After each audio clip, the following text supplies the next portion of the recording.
Selamın aleyküm Allah dostları. Menkıbeler Kitabı kanalına hoş geldiniz.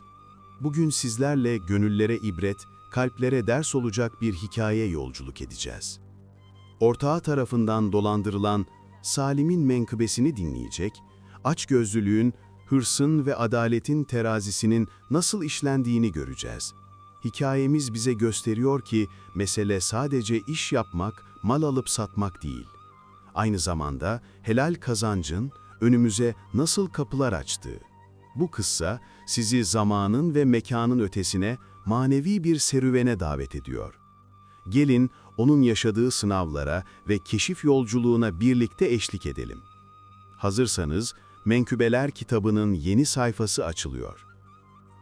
Eski Arap şehri sabahın erken saatlerinden itibaren hayatla dolup taşardı. Çarşıları, ülkenin dört bir yanından gelen baharat ve parfüm kokularıyla canlı renklerle süslenirdi. Bu kalabalığın ortasında Salim bin Avf'ın adı en dürüst ve en güvenilir tüccar olarak öne çıkardı. Büyük çarşı kapısının karşısındaki dükkanı, tüccarların, gezginlerin ve kervancıların uğrak yeriydi. Nadir parfümler, kıymetli baharatlar ve renkli kumaşlar satardı. Salim, diğer tüccarlara göre daha uygun ürünler getirirdi. Bu yüzden halk arasında en çok tercih edilen oydu. Aynı zamanda müşterilerine doğru bilgiler verir, Allah korkusuyla satış yapardı. Eşi Safiye ise akıllı ve tedbirli bir kadındı. Ona sık sık öğüt verir, kar hırsının satış ahlakını bozmaması gerektiğini hatırlatırdı. Dükkanında çalışan yetim çocuk Kasım, Salim'in öz evladı gibiydi. Ona ticaretin inceliklerini ve güzel söz söylemenin sanatını öğretirdi. Ancak çarşı, kıskançlık ve entrikalardan da uzak değildi. Şehirde Abdurrahman et-Temimi adında bir adam vardı. Dükkanında en fazla ürüne sahip olan tüccarlardan biri, aynı zamanda en kurnaz ve en açgözlü olanıydı. Salim'in güzel ahlakını çarşıdaki hakimiyetine bir tehdit olarak görüyordu. Onu gözetliyor, en zayıf anını kolluyordu ki arkasından iş çevirebilsin. O gün Salim hasırının üstünde oturmuş, satışlarını hesaplıyor, parfüm şişelerini özenle düzenliyordu. Derken Abdurrahman geldi. Dudaklarına sahte gülümsemesini yerleştirdi, şeytani bakışlarıyla şöyle dedi: "Ey Salim, duydum ki Yemen topraklarından yeni mallar getirmek istiyormuşsun. Allah bol kazanç versin ama kervan yolu tehlikelidir. Nadir mallar hem kazanç hem kayıp getirir. Ne dersin? Sana aynı fiyattan mallar getireyim, kârı da paylaşalım." Salim, Abdurrahman'ın niyetinden hiç şüphe etmedi. Alçak gönüllülükle cevap verdi: "Hayırlıysa neden olmasın?" Böylece Abdurrahman, avını yakalamış bir kaplan gibi Salim'i yok etmek için yapmış olduğu kötü planın ilk adımını atmış oldu. Salim'le Abdurrahman'ın buluşmasından birkaç gün sonra çarşı kapısına büyük bir kervan ulaştı. Kervan sıkıca kapatılmış sandıklar taşıyordu. Altın mühürlerle süslenmiş bu sandıklar Yemen diyarından gelen nadir malların olduğunu gösteriyordu. En önde Abdurrahman et-Temmimi duruyordu. Yüzünde sanki dostuna "Bak, vaat ettiğim hazine burada" der gibi bir gülümseme vardı. Salim'le Kasım sandıkları içeri taşımak için ilerlediler. Yalnız Kasım'ın içinde tarif edemediği bir huzursuzluk vardı. Çünkü Abdurrahman'ın böyle bir ortaklığı boşuna yapmadığını sinsi gözlerine her baktığında anlıyordu. Akşam olduğunda Salim ve eşi Safiye oturup malları incelemeye başladılar. İlk sandığı açtıklarında etrafa küf ve çürük kokusu yayıldı. Baktılar ki parfümler suyla çoğaltılmış, baharatlar bozulmuş ve kumaşlar küflenmiş. Çok geçmeden dolandırıldıklarını anladılar. Salim hayal kırıklığıyla "Vallahi bu mallar ıskartaya çıkmış, kullanılmayacak durumda."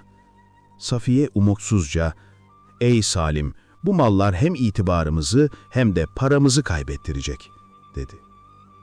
Ertesi gün Salim dükkanını açtığında çarşıda çoktan söylentiler yayılmaya başlamıştı. Birçok müşteri öfkeyle geldi, gelen müşterilerin hepsi ürünleri geri iade etmek istiyor, ürünlerin defolu mallar olduğunu söylüyorlardı. ve yavaş yavaş, yıllar boyunca büyük emeklerle kurduğu itibar gözlerinin önünde yıkılmaya başladı. Ama mesele sadece bununla da bitmedi. Büyük tüccarlardan birinin gönderdiği haberci, Salim'den yüklü bir borcu ödemesini istedi. Bu borç, Salim'in önceden satın aldığı mallara aitti ve o, bu sevkiyattan elde edeceği kârla borcunu kapatmayı umuyordu. Salim, sonunda bu kumpası, Abdurrahman'ın kendisine zarar vermek için kasıtlı olarak yaptığını anladı. Her yerde yüzleşmek için onu arıyordu. Ancak Abdurrahman sırra kadem basmış gibiydi. Her geçen gün borç daha da büyüyor, itibarı daha da zedeleniyor, dostlarının kapıları birer birer yüzüne kapanıyordu. 2 hafta sonra Salim boş dükkanında oturuyordu. Boş raflara bakıyor, eskiden burayı dolduran müşteri seslerini ve parfüm kokularını hatırlıyor, ah ediyordu. Boş dükkanıyla vedalaştı. Borçlarını kapatmak için dükkanını satışa çıkardı. Bir şeyden çok emindi. Allah bir kapıyı kapatırsa mutlaka bir diğerini açar. Zaten kader onun için hayal edemeyeceği bir şeyi hazırlıyordu. Şehir çarşısında sıcak bir gün yaşanıyordu. Kalabalıklar dalga gibi birbirine karışıyor, satıcıların sesleri, bocuk paraların şıngırtısı ve büyük çeşmeden akan suyun sesi birbirine karışıyordu. Çarşının bir köşesinde Salim durmuş, mecburen sattığı dükkanına bakıyordu. Etrafına sanki içinde bir parçasını gömdüğü mezarı yokluyormuş gibi bakıyordu. Kalbinde eski günlerin hatıraları birbirine karışıyordu. Kazançlı zamanlar, tüccarlar arasındaki itibarı, o ahşap sandalyede oturduğum günler, önünde taptaze mallar, mis gibi parfümler olurdu. Ama şimdi o sandalyede başka bir tüccar oturuyordu. Etrafı müşterilerle çevriliydi. Gülüşmeler ve pazarlık sesleri yükseliyordu. Salim için başka çare kalmamıştı. Çarşıda yük taşıyan bir hamal olarak çalışmaya başladı. Ağır çuvalları sırtlıyor, malları getir götür yapıyordu. Sanki omuzunda yenilgisinin yükünü taşıyordu. Yanından geçen bir küçük cariye gülerek arkadaşına fısıldadı. "Şu ağır yükü taşıyan büyük tüccar Salim değil mi?" Bu söz Salim'in yüreğine bir hançer gibi saplandı. Ama sessizce yürümeye devam etti. Duymamış gibi yaptı. Geçmişte ona kıskançlık besleyen bazı tüccarlarsa şimdi küçümseyici bakışlarla ve alaycı sözlerle onu hedef alıyordu. İşlerinden biri şöyle dedi: "İşte bu meslektaşlarına tepeden bakanların sonu." Ama Salim öfkesini içine gömdü ve kendi kendine fısıldadı: "Bir gün döneceğim, hem de eskisinden daha güçlü." Tam o sırada büyük bir çuvalı taşırken kalabalığın arasında boğuk bir ses "Salim!" dedi. Bu ses onun kaderini sonsuza dek değiştirecek bir çağrıydı. Salim çuvalı sırtında taşırken o boğuk sesi yeniden duydu. "Buraya gel evlat!" Başını çevirdiğinde eski püskü giysilerde yaşlı bir adamı gördü. Adam yıpranmış sarığıyla küçük bir tahta arabanın yanında yere oturmuştu. Yorgun görünüyordu. Kolunun biri sargıyla sarılmıştı. Belli ki bir yara almıştı. Yaşlı adam eski sandığı işaret ederek şöyle dedi: "Şunu çarşının sonuna kadar taşıyabilir misin? Ücretini veririm." Salim omuzundaki çuvalı indirdi ve sandığı kaldırmak için eğildi. Ama tam o anda sandığın eski kapağı yerinden çıktı ve açıldı. İçinden küçük bir şey kayarak yere düştü. Işıkta parladı. Salim hızla eğildi ve onu yerden aldı. Elinde tuttuğu şey garip şekilli bir taştı. Başparmağı mora çalan siyah bir renge bürünmüştü. Üzerinde damar gibi birbirine dolanan incecik altın çizgiler vardı. Taşın yüzeyi pürüzsüzdü, kenarları yuvarlaktı. Ama ortasında içeriye doğru oyulmuş küçük bir çukur bulunuyordu. Garip olan taşın sıcak olmasıydı, halbuki Salim'in elleri soğuktu. Başını kaldırıp taşı sahibine geri vermek istedi. Fakat yaşlı adam ortalıkta yoktu. Sağına soluna baktı ama hiçbir iz göremedi. Sanki kalabalığın içinde buhar olup uçmuştu. Bir an olduğu yerde dona kaldı. Taşı parmakları arasında okşarken kendi kendine fısıldadı. "Bu ne? Az önce burada yaşlı adam yok muydu?" Yorgunluk ve sıcak hava yüzünden hayal gördüğünü sandı. Ama elindeki taş her türlü hayali yalanlayan somut bir kanıttı. Daha da tuhafı, taşın içinde hafif bir titreşim hissediyordu. Taş insan kalbine benzeyen bir nabız gibi atıyordu. Taşı cebine gizledi ve çarşıdaki işine devam etti. Ama zihni artık yüklerle ya da müşterilerle değil, eline düşen o mistik taşla meşguldü. Sanki taş ona özel olarak gönderilmişti. Akşam olduğunda kasabanın kenarındaki fakir odasına döndü. Yıpranmış yatağına oturdu, taşla oynamaya başladı. Yağ lambasının ışığında taşın üstündeki altın çizgiler yavaşça kıpırdanıyor gibiydi. Salim, taşın nefes aldığını hissetti. Tam o sırada kapıda hafif bir vurma sesi duyuldu. Birden irkildi ve tereddütlü bir sesle "Kim var orada?" Ona sakin ve kendinden emin bir ses cevap verdi. "Ben Ebu Hassan. İçeri girmeme izin verir misin?" Salim kapıyı açtı. İçeri saçları ağarmış, esmer tenli yaşlı bir adam girdi. Uzun boylu, sakallıydı. Üzerinde özenle giyilmiş beyaz bir cübbe vardı, elinde abanozdan bir baston taşıyordu. Gözlerinden bilgelik akıyordu. Yüzü uzun yılların yolculuk izlerini taşıyordu. Salim, ona oturması için işaret ederek şöyle dedi: "Buyur Şeyh Ebu Hassan. Vallahi senin çöl sırları konusundaki bilgeliğini çok duydum." Ebu Hasan gülümsedi ve şöyle dedi: "Akıl evlat, yolcunun azığıdır. Onu kaybeden yollar arasında kaybolur. Ama söyle bana, çarşıda elinde dikkatle incelediğin o taş neydi?" Salim biraz duraksadı. Sonra taşı cebinden çıkarıp önündeki tahta masaya koydu. Taş, siyahla kırmızı arasında bir renge sahipti. İçinde sert bir kayanın içine işlenmiş gibi duran parlak damarlar vardı. Ebu Hasan taşı ellerine aldı, dikkatle inceledi. Neye baktığını bilen bir gözle süzdü. Sonra başını sallayarak, gizem dolu bir sesle şöyle dedi: "Bu sıradan bir taş değil ey Salim. Bu sakka taşıdır." Salim'in gözleri büyüdü. Şaşkınlıkla sordu: "Sakka taşı da ne demek?" Ebu Hasan yavaşça konuşmaya başladı. Sanki eski anılarını hatırlıyordu. Çölün kalbinde sadece göçebilerin ve seyyahların bildiği derin kuyular vardır. Bu taş yere konulup özel bir şekilde hareket ettirildiğinde en yakın tatlı su kaynağına doğru titrer. Kuyu kumların altında gömülü olsa bile. Salim Ebu Hasan'a doğru eğildi ve fısıldadı: "Yani bu taşla çölde gizli kuyuları bulabilir miyim?" "Evet," dedi Ebu Hasan. "Ve bu kuyuları kervanlar altından çok daha ister. Çünkü su evlat, çöl hayatının ta kendisidir ve ticaretin sırrıdır." Ebu Hasan ona neredeyse susuzluktan yok olmak üzere olan kervanların hikayelerini anlatmaya başladı. Bu kervanları yanında böyle bir taş taşıyan bir adam kurtarmıştı. Sonra Salim'i uyardı.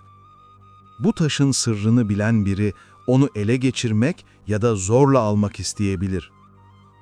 O anda Salim fark etti ki cebinde sadece bir taş değil, çöl diyarında servet ve güç anahtarını taşıyordu.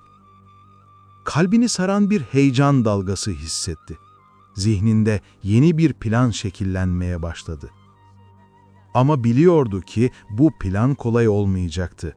Abdurrahman gibileri onun yeniden yükselmesine izin vermezdi. Ertesi sabah Salim, hurma dalları arasında ötüşen kuş sesleriyle uyandı.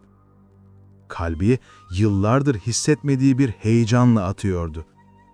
Şeyh Ebu Hasan'ın ona verdiği taşı denemeye kararlıydı. Gerçekten su kaynaklarını gösteriyor mu, yoksa kaybolmuş bir umudun hayali mi? Yanına küçük bir su tulumu, bir parça ekmek ve biraz hurma aldı. Çöl yollarında destek almak için sağlam bir baston edindi. Taşı deri bir iplikle boynuna astı. Sabah erkenden yola çıktı. Güneş yavaşça çöl ufkuna doğru yükseliyordu. Sıcak rüzgar kum tanelerini hareket ettiriyor, onları büyülü bir altın gibi parlatıyordu. Taş göğsünde hafifçe sallanıyordu. Salim, küçük bir tepeciğin ve çatlamış toprağın olduğu bir yere geldiğinde durdu. Taşı eline aldı, Ebu Hasan'ın sözlerini hatırladı. Eğer suyu bulmak istiyorsan, önce gözlerini kapa ve taşı sol elinle tut. Salim gözlerini kapattı ve yavaşça hareket etmeye başladı. Taş parmaklarının arasında duruyordu. Çok geçmeden taşın elinde ağırlaştığını hissetti. Sonra belirli bir yöne doğru eğilmeye başladı. Salim taşın eğildiği yöne doğru yürüdü. Her birkaç adımda taş sanki toprağa doğru çekiliyordu. Birden taş küçük kayalarla çevrili, kırmızı kumlarla kaplı bir noktanın üzerinde durdu. Salim elleriyle toprağa kazdı, fark etti ki bu noktanın zemini çevresinden daha serindi. Yanında taşıdığı küçük kazmayı aldı ve kazmaya başladı. Derken yuvarlak ve sert bir taşın kenarları ortaya çıktı. Bir kez daha vurdu, küçük bir çatlak açıldı ve içinden soğuk su fışkırmaya başladı. Sanki gökten inen bir hazineydi. Salim dizlerinin üzerine çöktü, kana kana içti, yüzünü ve ellerini yıkadı. Sonra gökyüzüne baktı, derin bir nefes aldı. Günün geri kalanını su kaynağına genişletmekle geçirdi. Taş, bir çukurun içine küçük bir göl oluşturarak suyu doldurmaya başladı. Akşam olunca su doldurduğu testileri yanına aldı ve köye doğru yola çıktı. Yolda taşın belki de kaybettiği hayatın anahtarı olduğunu düşündü. Ama bilmediği bir şey vardı. Çarşıda bazı gözler günlerdir onu izliyordu. Ve bu sır uzun süre gizli kalmayacaktı. Salim köye döndükten birkaç gün sonra gizli kuyudan çıkardığı soğuk ve berrak su dolu kaplarla dolaşmaya başladı. Hayatın ona yeni bir şans verdiğini hissediyordu. Yoksulluk ve aşağılanma günleri bitmişti. Ve kalbinden bir yemin etti. Bu nimeti halkın arasında başını yeniden dik tutmak için kullanacaktı. Hem de eskisinden daha güçlü. Bir sabah Salim çarşıya gitmeye karar verdi. Aylarca çalıştığı hammal gibi değil, kimsenin sahip olmadığı bir şeyi taşıyan yeni bir tüccar olarak. Tatlı su, kaynağını sadece kendisi biliyordu. Çarşıya girdiğinde büyük testiler dolusu suyu sürüklüyordu. Onu aşağılayanlar şimdi getirdiği suyu almak için can atıyordu. İnsanlar Salim'in testilerinin etrafında toplandı. Birkaç saat içinde getirdiği her şeyi sattı. Eve döndüğünde sevinçten nefesi kesiliyordu. Kazancı öylesine büyüktü ki bir gün böyle bir kar elde edeceğini hiç hayal etmemişti. Ama başarı beraberinde gözlerin üzerine çevrilmesine neden oldu. Kıskançlıklar başladı. Bir gün Salim su taşırken uzaktan onu takip eden iki adam fark etti. Alçak sesle konuşuyorlardı. Salim'in içinde bir kuşku ve endişe belirdi ama fark etmemiş gibi davrandı. Günler geçtikçe Salim'in suyuna olan talep arttı. Ticaret kervanları çölde kullanmak üzere büyük miktarlarda su satın almak istiyordu. Bir gece Şamlı tüccarlardan oluşan büyük bir kervan geldi. Ona büyük meblağlar teklif ettiler. Sürekli susuzluk sıkıntısı yaşıyorlardı. Teklif cazipti. Ama Salim biliyordu ki bu teklifi kabul ederse daha fazla göz onu izlemeye başlayacak ve suyun kaynağının açığa çıkma riski büyüyecekti. O gece boyunca düşündü. Kabul edip birkaç ayda zengin mi olmalı yoksa sırrını korumak için reddetmeli mi? Tam bu düşüncelere dalmışken bir ses duydu. Kapı çalınıyordu. Kapıda muhafızlarla bekleyen ulak duruyordu. Salim yeni sarığını ve cübbesini giydi, ulağın peşinden yürüdü, endişeliydi. Acaba Sultan Taş'ın sırrını mı anlamıştı yoksa başka bir mesele mi vardı? Saraya vardığında sultanı gösterişli bir eyvanda otururken yanında Sadık veziri vardı. Sultan gülümsedi ve şöyle dedi: "Ey Salim, duydum ki çölde su kaynaklarına sahip olmuşsun. Bu, kervanlar ve şehir halkı için çok önemli. Seninle bir anlaşma yapmak istiyorum. Çarşıya ve askerlerime su temin et." Salim bunun altın bir fırsat olduğunu biliyordu ve gülümseyerek kabul etti. Ama vezirin gözlerindeki bakış onu huzursuz etti, içi rahat etmedi. Şehrin öteki yanındaysa Abdurrahman haydutlarla anlaşma yapmış, detayları konuşuyordu. Kin dolu bir sesle şöyle dedi: "Salim'in çölde su bulmasına sağlayan bir taşı var. O taşı istiyorum. Onu bana ölü ya da diri getirin. Size bolca altın ödeyeceğim." Adamlar birbirlerine baktılar. İçlerinden biri şöyle dedi: "Endişelenme Abdurrahman. En inatçı insanları bile konuşturacak yöntemlerimiz var." O gece Salim evinde su tedariği konusunda yeni planlar yapıyordu. Bahçeden gelen hafif bir tıkırtı duydu. Temkinli adımlarla dışarı çıktı. Bir karantı gördü. Duvarın üzerinden atlamış ve taşın saklandığı depoya doğru ilerliyordu. Salim hızla üzerine atladı, şiddetli bir boğuşma başladı. Tam adamı yere indirecekken adam ıslık verdi. Ve o anda İki adam arkasından Salim'i yakaladı ve ellerini bağladı.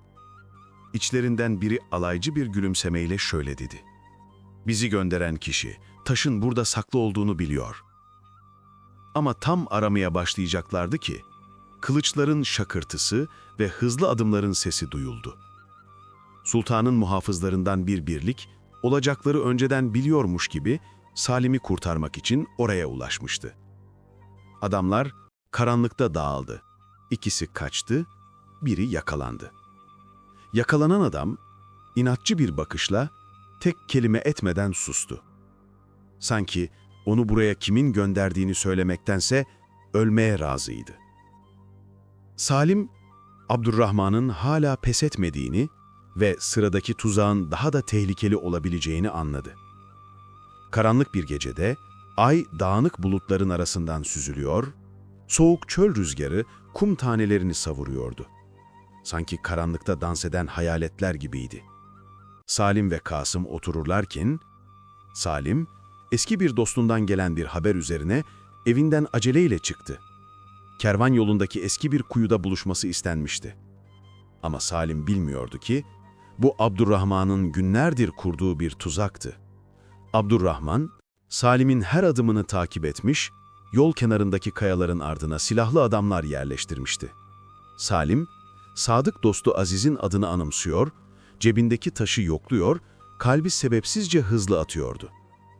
Kuyuya vardığında etrafta kimseyi göremedi. Sadece açık alanda ıslık gibi esen rüzgarın sesi duyuluyordu. Birden kum tepelerinin arasından bir gölge belirdi. Ay ışığında parlayan kılıcıyla fırtına gibi koşuyordu. Bu, Salim'in sadık dostu ve çırağı olan Kasım'dı. Mesajdaki tuhaflığı fark etmiş, gizlice izini sürmüştü. Kasım, silahlılardan birinin üzerine atladı ve onu yere serdi. Ardından Salim ve Kasım'la adamlar arasında çetin bir çatışma başladı. Kılıç sesleri gök gürültüsü gibi çarpışıyor, kumlar etrafa savruluyordu. Ay ışığı Salim'in gergin yüzünü aydınlatıyordu. Çatışmanın ortasında Abdurrahman kontrolü kaybetmek üzere olduğunu fark etti. Yayını aldı ve Salim'e doğru bir ok fırlattı. Ama son anda Kasım onu iterek kurtardı, ok onun omzuna saplandı. Salim, yaralanan dostunu tutarak haykırdı. "Dayan, sakın pes etme." Salim'in öfkesi doruğa çıktı. Kalan gücünü kullanarak 2 adamı yere serdi, diğer adamlar kaçtı. Abdurrahmansa tehditler savurarak kaçtı. "O taşı senden alacağım, ey Salim!" Salim, yaralı dostunu devesine yükledi ve şehre doğru yola çıktı. Şehre vardıklarında, Kasım'ın iyileşmesi ve gücünü toplayıp dinlenmesi için Lokman'a bıraktı, sonra yaşadıkları olayları anlatmak için eşi Safiye'nin yanına gitti. Safiye mantığıyla hareket eden bir kadındı. Abdurrahman'ın durmayacağına emindi. Salim'e, "Bu iş kavgayla dövüşle çözülecek bir iş değil. Abdurrahman'ın kirli işlerini sultanımıza haber vermen gerekiyor," dedi. Salim, Safiye'nin söylediklerinin doğru olduğunu biliyor ve bir karar aldı. Abdurrahman'ın kirli işlerini, yalanlarını, dolanlarını ortaya çıkarmak için elinden geleni yapmalıydı. Birçok tüccarla görüştü. Kendisi gibi dolandırılmış birçok insan olduğunu öğrendi. Yaptıkları anlaşmaların belgelerini ve mağdur olan insanların şikayetleri üzerine kadıya haber gönderdi. Bir süre sonra mağdur tüccarlar, dolandırılan insanların da olduğu bir divan kurulacağını, yargılama için gelmesi gerektiğinin haberini aldı. Şehir surlarına vardıklarında halkın gözleri onlara çevrildi. Tozlu atlarının üstünde yorgun ama kararlı yüzleriyle ilerliyorlardı. Güneş batmak üzereydi. Salim hiç vakit kaybetmeden doğrudan yönünü sultanın sarayına çevirdi. Kalbi güçlü bir şekilde atıyordu. Çünkü bugün karar günüydü. Oymalı ahşaplarla süslenmiş büyük kapının önünde durduğunda içeri girmesine izin verildi. Salim, renkli perdeler ve büyük lambalarla süslenmiş geniş bir salona girdi. Heybetli hükümdar tahtında oturuyordu. Yanında kadılar ve şehrin büyük tüccarları vardı. Salim selam verdi, ardından torbasından taşı ve Abdurrahman'ın gizli yerinde bulduğu belgeleri çıkardı. Yüzündeki ifadeler, belgeleri tamamlayan bir hikaye anlatıyordu. İlk olarak Kasım öne çıktı. Çölde yaşananları, Abdurrahman'ın ve adamlarının Salim'i öldürmeye çalıştığını anlattı. Onun ardından daha önce Temimi ile iş yapmış ve onun hilesine aldanan başka adamlar da tanıklık etti. Abdurrahman elleri bağlı olarak salona getirildiğinde taşın hükümdarın önünde durduğunu görünce yüzü değişti. Korkusunu gizlemeye çalıştı ama sesi titriyordu. Hükümdar kararlı bir sesle şöyle dedi: "Ey Abdurrahman, sapkınlığın seni öyle bir noktaya götürdü ki halkın rızkını çalmak için hile ve entrikaya başvurdun." Temimi suçlamaları Salim'e yöneltmeye çalıştı. Ama deliller dağ gibi önünde duruyordu. Hükümdar, onun şehirden çöle sürülmesine, mallarına el konulmasına ve mağdur olanlara geri verilmesine hükmetti. O gün, Salim neredeyse hayatını ve onurunu kaybedecek bir adamken, şehrin en büyük tüccarlarından biri oldu. Ama çölün sessizliğini ve aşağılanmanın tadını unutmadı.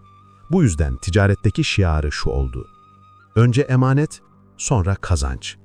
Zamanla taş Salim'in ofisinde bir kutuda saklanmaya başlandı. Sadece maddi değeri için değil.